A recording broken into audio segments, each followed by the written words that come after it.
Minsan pa, yung balunan, naramdaman mo yung medyo lumalaban. Masarap. Ako pa ang iyong Kuya Idol. Magluto tayo na atay balunan. Gawa nating pastel. Meron lang mantikang mainit. Lagyan natin ng margarin para matanggal lang sana ang atay balunan. Mainit na ating mantika. Ay lagay na natin ating sibuyas, bawang lang. Ating recipe dyan. Ating mga ingredients. Wala nang dami ingredients yan. Papapulayin lang natin ng kunti bago natin ilagay ang ating atay balunan. Mamaya kunti pag pumula na yung bawang na yan, ay lalagay na natin yan ang ating atay balunan para maluto. Chicken pastel to. Ito ay hindi expert. Mapula-pula na ating bawang sibuyas. Pwede na natin ilagay na ating atay balunan para maluto. Tingnan natin anong mangyari to sa luto na to. Ito ay experience lang to. Magpapatagal sa kanya, mantika.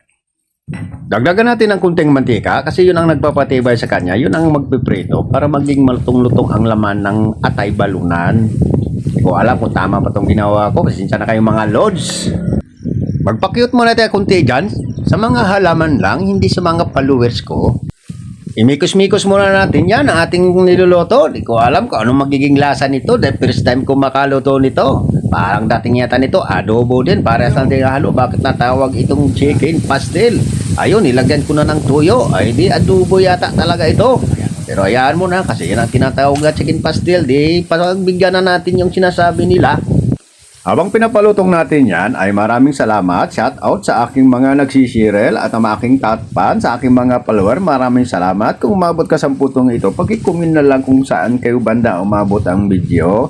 Pasensya na kayo sa aking video ay talagang hindi maganda tingnan dahil ito ay aral-aral lang. Kompleto na yan sa Ricardo. Ang hintayin na natin paano lumutong.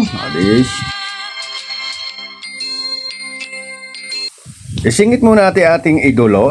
Namimiss ko na yung mga tugtog niya. Kaya singit-singit natin. Nakakalimutan ko na madalas dumadaan sa wall ko na use audio. Tingnan natin. Nakakaya naman na hindi natin pagbigan. Joke lang.